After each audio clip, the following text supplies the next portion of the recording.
Hello friends, DGP guide YouTube ఛానల్కు మీకు స్వాగతం. ఈరోజు మన టాపిక్ వచ్చేసి తెలంగాణ పబ్లిక్ సర్వీస్ కమిషన్ నుంచి రీసెంట్గా రిలీజ్ అయిన ఎడ్యుకేషన్ డిపార్ట్మెంట్లోని డిఈఓ మరియు స్కూల్ హెడ్ మాస్టర్ పోస్టులకు సంబంధించిన వివరాలను అయితే ఈరోజు మన వీడియోలో అయితే తెలుసుకుందాం. సో టాపిక్లో వెళ్ళే ముందు మన ఛానల్ని ఎవరైనా ఫస్ట్ టైం విజిట్ చేసినట్లయితే మన ఛానల్ని సబ్స్క్రైబ్ చేసుకోండి. అలాగే పక్కనే ఉన్న గంట సింబల్ని కొట్టండి అప్డేట్స్లో ఉండడానికి. ఎందుకంటే మన ఛానల్ వచ్చేసి ప్రతి ఒక్క జాబ్ నోటిఫికేషన్ సంబంధించిన అప్డేట్స్ అండ్ ప్రతి ఒక్క జాబ్ నోటిఫికేషన్ సంబంధించిన application process step by step clear కట్గా ఎక్స్ప్లెయిన్ చేయడం జరుగుతుంది. సో మీరు ఎక్కడ వేరే ఛానల్లో ఒక ఛానల్లో అప్లికేషన్ ప్రాసెస్ అలాగే ఇంకో ఛానల్లో జాబ్ సంబంధించిన నోటిఫికేషన్ తెలుసుకోకుండా డైరెక్ట్గా ఒకే ఛానల్లో ఈ జాబ్ నోటిఫికేషన్ సంబంధించిన ఇన్ఫర్మేషన్ అలాగే జాబ్ నోటిఫికేషన్ సంబంధించిన అప్లికేషన్ ప్రాసెస్ రెండు తెలుసుకోవచ్చు. సో మన ఛానల్ని సబ్స్క్రైబ్ చేసుకోవడం వల్ల ఈ రెండు అనేది ఒకే ఛానల్లో అయితే మీకు తెలుసుకోవడం జరుగుతుంది. సో మన ఛానల్ని సబ్స్క్రైబ్ చేసుకొని పక్కనే ఉన్న గంట సింబల్ని అయితే కొట్టండి అప్డేట్స్లో ఉండడానికి. ఇంకోటి ఏంటంటే ఈ డిఈఓ పోస్ట్కి సంబంధించిన అప్లికేషన్ ప్రాసెస్ రేపటి నుంచి అయితే స్టార్ట్ అవుతుంది, అంటే 12th జూన్ నుంచి అయితే స్టార్ట్ అవుతుంది. సో ఈ నోటిఫికేషన్ సంబంధించిన అప్లికేషన్ ప్రాసెస్ కానీ మన యూట్యూబ్ ఛానల్ అయితే పోస్ట్ చేస్తారు రేపు. నేను ఈ నోటిఫికేషన్ సంబంధించిన అప్లికేషన్ ప్రాసెస్ అప్డేట్స్లో ఉండడానికి మన ఛానల్ని సబ్స్క్రైబ్ చేసుకొని పక్కనే ఉన్న గంట సింబల్ని కొట్టండి అప్డేట్స్లో ఉండడానికి. సో ఇక ఏమాత్రం లేట్ చేయకుండా నోటిఫికేషన్ సంబంధించిన డీటెయిల్స్లోకి వెళ్ళిపోదాం. ఫస్ట్ వచ్చేసి నోటిఫికేషన్ వచ్చేసి తెలంగాణ పబ్లిక్ సర్వీస్ కమిషన్ నుంచి అయితే రావడం జరిగింది, టీజీపీఎస్సీ. అలాగే నోటిఫికేషన్ వచ్చేసి general recruitment for the post of deputy educational officer అంటే డిఈఓ పోస్టులు అనమాట. అలాగే నెక్స్ట్ వచ్చేసి head master grade 1 in school educational department అనమాట. సో రెండు వచ్చేసి ఎడ్యుకేషన్ డిపార్ట్మెంట్కి సంబంధించిన పోస్టులు అనమాట. ఏదైతే ఎడ్యుకేషన్ డిపార్ట్మెంట్లో DEO post and school head ఏదైతే ఎడ్యుకేషన్ డిపార్ట్మెంట్లో డిఈఓ పోస్టులు అండ్ స్కూల్ హెడ్ మాస్టర్కి సంబంధించిన పోస్టులు అయితే ఈ నోటిఫికేషన్ అయితే రిక్రూట్మెంట్ అయితే చేయడం జరుగుతుంది. నెక్స్ట్ వచ్చేసి నోటిఫికేషన్ సంబంధించిన ఇంపార్టెంట్ డేట్స్ అండ్ టైం ఒకసారి చూసుకుంటే submission for online application from 12th June 2026 అనమాట.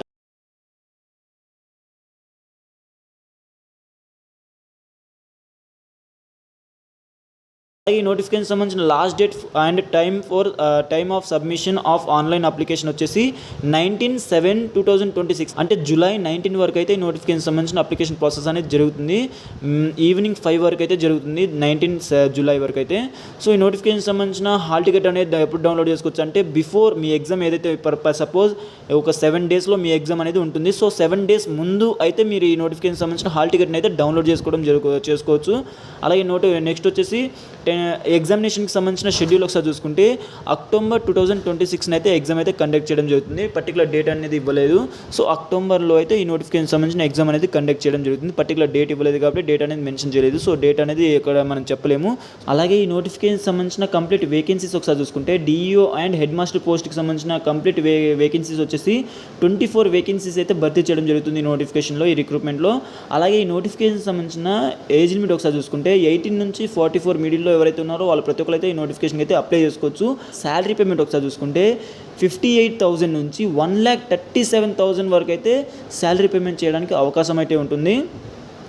అలాగే నెక్స్ట్ వచ్చేసి నోటిఫికేషన్ సంబంధించిన ఈ పోస్ట్కి సంబంధించిన ఎడ్యుకేషన్ క్వాలిఫికేషన్ ఒకసారి చూసుకుంటే డిఈఓ అండ్ రెండు పోస్టులకి సేమ్ ఎడ్యుకేషన్ క్వాలిఫికేషన్ అయితే ఉండాలి.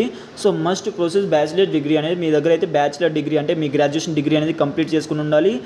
అలాగే మీరు రిలవెంట్గా బీడీ కోర్స్ అయితే కంప్లీట్ చేసి ఉండాలి. అలాగే నెక్స్ట్ వచ్చేసి post graduation degree with not less than 55% of marks from the any university recognised by the UGC అనమాట. అంటే ఏదైనా సరే ఆ యూనివర్సిటీ నుంచి మీకు మినిమం 55% మార్క్స్ అయితే వచ్చి ఉండాలి. సో ఎవరైతే ఎస్సీ ఎస్టీ క్యాండిడేట్ ఎవరైతే ఉన్నారో వాళ్ళకి వచ్చేసి 55% అని కాదు 50% ఉన్నా సరే ఈ నోటిఫికేషన్కి అయితే మీరు ఎలిజిబుల్ అవుతారు. సో ఇదనమాట ఈ నోటిఫికేషన్ సంబంధించిన ఎడ్యుకేషన్ క్వాలిఫికేషన్. అలాగే ఇక్కడ కొంచెం కిందకి స్క్రోల్ చేశాక సెక్షన్ 5లో ఒకసారి చూసుకుంటే రిజర్వేషన్ టు లోకల్ క్యాండిడేట్స్ అంటే ఎవరైతే లోకల్ క్యాండిడేట్ ఉన్నారో వాళ్ళకి వచ్చేసి 95% వరకు అయితే రిజర్వేషన్ అయితే చేయడం జరుగుతుంది. అంటే ఇప్పుడు సపోజ్ మాది ఖమ్మం డిస్టిక్ అనమాట. సో ఖమ్మం డిస్టిక్లో ఎన్ని పోస్టులు ఉన్నాయో ఆ పోస్టులకి నాకు 95% రిజర్వేషన్ అయితే చేసి అయితే ఉంటుంది. సో నాకు లోకల్ క్యాండిడేట్ ఎవరైతే ఖమ్మం డిస్టిక్లో ఎన్నైతే వేకెన్సీస్ ఉన్నాయో ఆ వేకెన్సీస్ ప్రకారం అక్కడ ఉన్న లోకల్ క్యాండిడేట్ ఎవరైతే ఉన్నారో వాళ్ళకి వచ్చేసి 95% అయితే రిజర్వేషన్ అయితే చేయడం జరుగుతుంది. సో మిగతా 5% అనేది వేరే డిస్టిక్ వాళ్ళనైతే సెలెక్ట్ అయితే చేయడం జరుగుతుంది. సో 95 ఏదైనా డిస్టిక్లో 95% వరకు రిజర్వేషన్ అయితే అక్కడ ఉన్న లోకల్ క్యాండిడేట్కి మాత్రమే రిజర్వ్ అయితే ఉంటుంది. సో ఇక లోకల్ క్యాండిడేట్ రిజర్వేషన్ ఉంది కాబట్టి కొంచెం ఏజెన్సీ సర్టిఫికేట్ తీసుకుంటే మీకు బెటర్ అనమాట. సో మీకు దీనికోసం మీరు మీ మండలం ఆఫీస్కి వెళ్ళి లేదా మీ నియర్ బై మీ సేవకి వెళ్ళి ఏజెన్సీ సర్టిఫికేట్ అప్లై చేసుకొని మీ మండల ఆఫీస్కి వెళ్ళి ఏజెన్సీ సర్టిఫికేట్ తీసుకుంటే చాలు. ఇక్కడ నెక్స్ట్ వచ్చేసి మన తెలంగాణ డిస్ట్రిక్ట్స్ని 2 జోన్గా అయితే డివైడ్ చేసేస్తారు. ఇక్కడ జోన్ 1 అండ్ జోన్ 2 అయితే చూసుకోవచ్చు మనం. సో మీ డిస్ట్రిక్ట్ ఇక్కడ ఏ జోన్లో ఉందో మీరైతే ఇక్కడ చూసుకోవచ్చు. సో దీని ప్రకారం అయితే మీరు అప్లై చేసుకునేటప్పుడు జోన్ అయితే సెలెక్ట్ చేసుకోవాల్సిన జోన్ అయితే సెలెక్ట్ చేసుకునేది అవకాశం ఉంటుంది. నెక్స్ట్ ఏజ్కి సంబంధించిన డీటెయిల్స్ ఒకసారి చూసుకుంటే మినిమం ఏజ్ వచ్చేసి 18+ అయితే ఉండాలి. సో మ్యాక్సిమం ఏజ్ వచ్చేసి 44 బిలో అయితే ఉండాలి. సో ఇందాక మనం మాట్లాడుకున్నాం అది ఆల్రెడీ ఇది. సో దీనికి సంబంధించిన డీటెయిల్స్ అయితే మనం చెప్పాల్సిన అవసరం లేదు. 61 ఇయర్స్ కన్నా ప్లస్ ఉన్న వాళ్ళు అప్లై చేసుకోవడానికి వీలు లేదు. అలాగే 61 బిలో అయితే ఎవరైనా సరే అప్లై అయితే చేసుకోవచ్చు అని ఇక్కడైతే కొంచెం మెన్షన్ చేశారు. సో 61+ ఎవరైతే ఉన్నారో వాళ్ళైతే అప్లై చేసుకోవడానికి ఎలిజిబుల్ కారు. సో 61 కన్నా ఎవరైతే తక్కువ ఉన్నారో అంటే 60 ఉన్నా సరే ఈ నోటిఫికేషన్కి అయితే మీరు అప్లై చేసుకోవచ్చు. ఏదైతే మీ ఏజ్ రిలాక్సేషన్ ఎలిజిబిలిటీ ప్రకారం అయితే చేసుకోవచ్చు. అంటే అందరూ కాదు, మీ ఏజ్ రిలాక్సేషన్ ఎలిజిబిలిటీ బట్టి మీరైతే 60 లోపుగా అప్లై అయితే చేసుకోవడానికి అవకాశాలు అయితే ఉన్నాయి. సో నెక్స్ట్ వచ్చేసి ఏజ్ రిలాక్సేషన్కి సంబంధించిన డీటెయిల్స్ అయితే ఇచ్చారు. ఇక్కడ SC ST and BC and EWS category ఎవరైతే ఉన్నారో వాళ్ళకి వచ్చేసి 5 years ఏజ్ రిలాక్సేషన్ అనేది ఉంటుంది. అలాగే ఫిజికల్లీ హ్యాండిక్యాప్ కేటగిరీ ఎవరైతే ఉన్నారో వాళ్ళకి వచ్చేసి 10 years వరకు అయితే ఏజ్ రిలాక్సేషన్ అనేది ఉంటుంది. అలాగే తెలంగాణ స్టేట్ గవర్నమెంట్ ఎంప్లాయీస్ ఎవరైతే ఉన్నారో వాళ్ళకి వచ్చేసి అప్ టు 5 years వరకు అయితే ఏజ్ రిలాక్సేషన్ అనేది ఉంటుంది. అలాగే ఎక్స్ సర్వీస్ మ్యాన్స్ ఎవరైతే ఉన్నారో అంటే ఎవరైతే ఆల్రెడీ ఎక్స్ సర్వీస్ మ్యాన్ ఎవరైతే ఉన్నారో వాళ్ళకి వచ్చేసి 3 years వరకు అయితే ఏజ్ రిలాక్సేషన్ అనేది ఉంటుంది. అలాగే ఎన్సీసీ క్యాండిడేట్ ఎవరైతే ఉన్నారో వాళ్ళకి వచ్చేసి 3 years వరకు అయితే ఏజ్ రిలాక్సేషన్ అనేది ఉంటుంది. ఇక నెక్స్ట్ వచ్చేసి మీ ఎగ్జామినేషన్కి సంబంధించిన కొన్ని ఇంపార్టెన్స్ పాయింట్ అయితే ఇచ్చారు. సో ఇక్కడ వచ్చేసి చూసుకుంటే ఆఫ్ ఎగ్జామినేషన్ అని ఇచ్చారు. సో ఇక్కడ వచ్చేసి రిటర్న్ ఎగ్జామినేషన్ ఆబ్జెక్టివ్ టైప్ వచ్చేసి డీటెయిల్స్ ఒకసారి కొన్ని డీటెయిల్స్ అయితే ఇచ్చారు. ఆ డీటెయిల్స్ అయితే చూసుకుందాం. సో ఫస్ట్ వచ్చేసి పేపర్ 1, పేపర్ 2 అయితే మనకి ఎగ్జామ్ అనేది కండక్ట్ చేస్తారు. పేపర్ 1 వచ్చేసి general studies and general ability అనే టాపిక్ మీద అయితే ఉంటుంది పేపర్ 1 ఎగ్జామ్ అనేది. దీనికి వచ్చేసి 150 క్వశ్చన్స్ అయితే ఉండడం జరుగుతుంది. మ్యాక్సిమం మార్క్స్ వచ్చేసి 150 అయితే ఉంటుంది. అంటే ఈచ్ వన్ మార్క్ అయితే కండక్ట్ చేయడం జరుగుతుంది. సో టైమింగ్ డ్యూరేషన్ వచ్చేసి 150 minutes అనమాట. అంటే 2 hours 30 minutes వరకు అయితే ఎగ్జామ్ అనేది ఉంటుంది. నెక్స్ట్ వచ్చేసి పేపర్ 2 ఒకసారి చూసుకుంటే పేపర్ 2లో పార్ట్ ఏ, పార్ట్ బిగా డివైడ్ చేసేస్తారు. దీంట్లో పార్ట్ ఏ వచ్చేసి బేసిక్ ఫండమెంటల్ ఆఫ్ ఎడ్యుకేషన్ అనమాట. సో దీనికి వచ్చేసి 75 క్వశ్చన్స్ అయితే అడగడం జరుగుతుంది. సో ఈ 75 క్వశ్చన్స్కి 150 మార్క్స్ అయితే కండక్ట్ అయితే చేయడం జరుగుతుంది. సో ఈచ్ వన్ క్వశ్చన్కి 2 మార్క్స్ అయితే ఉంటుంది మీకు. సో నెక్స్ట్ వచ్చేసి పార్ట్ బికి సంబంధించిన డీటెయిల్స్ కూడా చూసుకుంటే ఎడ్యుకేషనల్, లీడర్షిప్, అడ్మినిస్ట్రేషన్ అండ్ మేనేజ్మెంట్కి సంబంధించిన డీటెయిల్స్ అయితే క్వశ్చన్స్ అయితే ఉంటుంది. సో నెక్స్ట్ దీనికి వచ్చేసి 75 క్వశ్చన్స్ అయితే ఉంటుంది. 75 క్వశ్చన్స్కి వచ్చేసి 150 మార్క్స్కి అయితే ఎగ్జామ్ అయితే కండక్ట్ చేయడం జరుగుతుంది. అంటే ఈ సేమ్ యాస్టీజ్ ఒక క్వశ్చన్కి 2 మార్క్స్ అయితే ఉంటుంది. సో దీనికి సంబంధించిన పార్ట్ ఏ, పార్ట్ బికి సంబంధించిన టైం డ్యూరేషన్ ఒకసారి చూసుకుంటే 150 minutes అయితే ఉంటుంది. అంటే 2 hours 30 minutes వరకు అయితే ఎగ్జామ్ అనేది ఉంటుంది. సో టోటల్గా వచ్చేసి 450కి అయితే ఎగ్జామ్ అయితే మీకు కండక్ట్ చేయడం జరుగుతుంది. సో ఈ ఎగ్జామ్ వచ్చేసి 2 languagesలో అయితే కండక్ట్ చేయడం జరుగుతుంది. ఒకటి వచ్చేసి ఇంగ్లీష్ అనమాట, అలాగే నెక్స్ట్ వచ్చేసి తెలుగు అనమాట. ఈ 2 languagesలో అయితే మీకు ఎగ్జామ్ అనేది కండక్ట్ చేయడం జరుగుతుంది. సో ఇది మీ ప్రిఫరెన్స్ బట్టి అయితే మీ లాంగ్వేజ్ని అయితే సెలెక్ట్ చేసుకోవచ్చు. అలాగే లాస్ట్లో ఒకసారి చూసుకుంటే హౌ టు అప్లై అనమాట. సో అప్లికేషన్ ప్రాసెస్కి సంబంధించిన డీటెయిల్స్ కానీ ఇచ్చారు. సో ఇప్పుడు మీరు ఎలా అప్లై చేసుకోవాలో ఫస్ట్ అయితే చూసుకుందాం.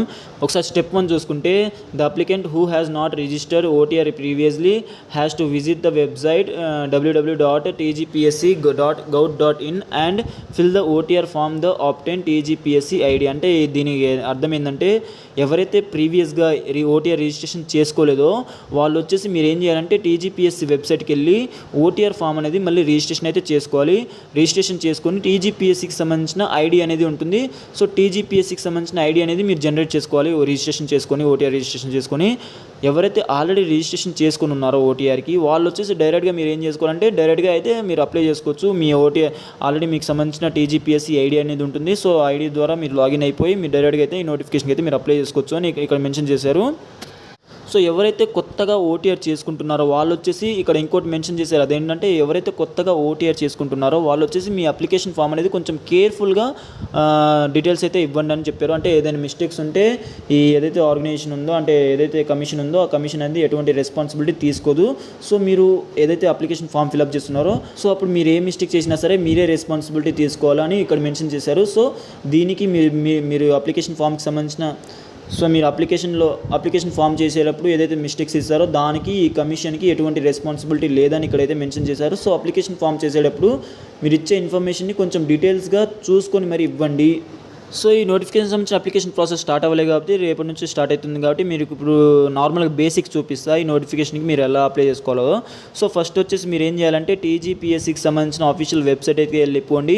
దీనికోసం మీరు ఏం చేయాలంటే మన ఈ వీడియో డిస్క్రిప్షన్లో ఆల్రెడీ ఈ నోటిఫికేషన్ సంబంధించిన ఏదైతే వెబ్సైట్ ఉందో ఆ వెబ్సైట్కి సంబంధించిన లింక్ అయితే ప్రొవైడ్ చేయడం జరిగింది. సో మన వీడియో డిస్క్రిప్షన్ ఓపెన్ చేసేసి అక్కడ టీజీపీఎస్సీ వెబ్సైట్ అని ఒక లింక్ అయితే ఇవ్వడం జరిగింది. ఆ లింక్ని క్లిక్ చేయగానే ఆటోమేటిక్గా ఈ టీజీపీఎస్సీకి సంబంధించిన లింక్ అయితే ఓపెన్ అయిపోతుంది, వెబ్సైట్ అయితే ఓపెన్ అయిపోతుంది. ఈ వెబ్సైట్ ఓపెన్ అయ్యాక ఇక్కడ పక్కన ఉన్న టీజీపీఎస్సీ ఈ వెబ్సైట్ ఓపెన్ అయ్యాక ఇక్కడ వన్ టైం రిజిస్ట్రేషన్ అని ఉందిగా, దాన్ని అయితే క్లిక్ చేయండి సింపుల్గా. సో దాన్ని క్లిక్ చేయగానే ఒక నోటిఫికేషన్ అయితే వస్తుంది మీకు. దాంట్లో క్యాన్సిల్ అని అయితే క్లిక్ చేయండి. క్యాన్సిల్ అని క్లిక్ చేయండి, ఓకే అని కాదు, క్యాన్సిల్ అని క్లిక్ చేయండి. సో ఇక్కడ క్యాన్సిల్ అని క్లిక్ చేయగానే ఓటీఆర్ రిజిస్ట్రేషన్కి సంబంధించిన ఆఫీషియల్ వెబ్సైట్ అయితే ఓపెన్ అయిపోతుంది. సో ఇక్కడ మీరు ఏం చేయాలంటే మొబైల్ నెంబర్ ఎంటర్ చేయండి. మొబైల్ నెంబర్ ఎంటర్ చేశాక ఇక్కడ కింద క్యాప్షన్ అయితే అడుగుతున్నారు కదా, సో ఆ క్యాప్షన్ అయితే ఎంటర్ చేయండి. క్యాప్షన్ ఎంటర్ చేశాక గెట్ ఓటీపీ అందుగా ఆ ఓటీపీ గెట్ ఓటీపీ అని క్లిక్ చేయగానే మీ మొబైల్ నెంబర్కి అయితే ఒక ఓటీపీ వస్తుంది. దాన్ని అయితే మీ ఓటీపీని ఎంటర్ చేసేసి మళ్ళీ క్యాప్షన్ అయితే ఆ పేజ్లో అయితే అడుగుతారు. సో నేను ఇక్కడ ఓటీపీని అయితే ఎంటర్ చేయట్లేదు కాబట్టి మీరు ఏదైతే ఎప్పుడైతే గెట్ ఓటీపీ అని క్లిక్ చేస్తారో అప్పుడు క్యాప్షన్ అడుగుతారు మళ్ళీ. సో దాని కింద ఓటీపీ అయితే అడుగుతారు. సో అలా అయితే మీ ఓటీపీని ఎంటర్ చేసేసి మీ రిజిస్ట్రేషన్ అయితే చేసుకోండి, ఓటీఆర్ రిజిస్ట్రేషన్. సో నెక్స్ట్ వచ్చేసి ఆల్రెడీ ఒకవేళ రిజిస్ట్రేషన్ చేసుకొని ఉంటే మీరు ఏం చేయాలంటే ఇక్కడ కింద ఆల్రెడీ రిజిస్టర్ అని ఉందిగా, క్యాండిడేట్ లాగిన్ ఉందిగా, దాన్ని అయితే క్లిక్ చేయండి. సింపుల్గా క్లిక్ చేయగానే ఈ లాగిన్కి సంబంధించిన పేజ్ అయితే ఓపెన్ అయిపోతుంది. సో ఇక్కడ మీరు వచ్చేసి టీజీపీఎస్సీ ఐడి అయితే అడుగుతున్నారు. సో ఇక్కడ మీ టీజీపీఎస్సీ ఐడిని అయితే ఎంటర్ చేయండి. దాని తర్వాత మీ డేట్ ఆఫ్ బర్త్ని ఎంటర్ చేయండి. అలాగే కిందకు వచ్చేసి మీ క్యాప్షన్ అయితే ఎంటర్ చేయండి. క్యాప్షన్ ఎంటర్ చేశాక గెట్ ఓటీపీ అని క్లిక్ చేయండి. గెట్ ఓటీపీ అని క్లిక్ చేయగానే ఏదైతే ఓటీఆర్కి రిజిస్టర్ అయిన మొబైల్ నెంబర్ ఉంటుందో దానికైతే ఒక ఓటీపీ వస్తుంది. దాని ఓటీపీని మీరు ఎంటర్ చేసేసి సింపుల్గా మీ లాగిన్ అయితే అయిపోయింది. లాగిన్ అయిపోగానే ఈ హెడ్ మాస్టర్కి అండ్ డిఓ పోస్ట్కి సంబంధించిన నోటిఫికేషన్ అయితే ఉంటుంది. దాన్ని క్లిక్ చేసి మీరైతే సింపుల్గా అయితే అప్లై చేసుకోవచ్చు. సో దీనికి సంబంధించిన అప్లికేషన్ ప్రాసెస్ అయితే నేను రేపు అప్లోడ్ చేస్తాను. సో అప్డేట్స్లో ఉండడానికి మన ఛానల్ అయితే సబ్స్క్రైబ్ చేసి పక్కన ఉన్న గంట సింబల్ కొట్టండి. జై హింద్.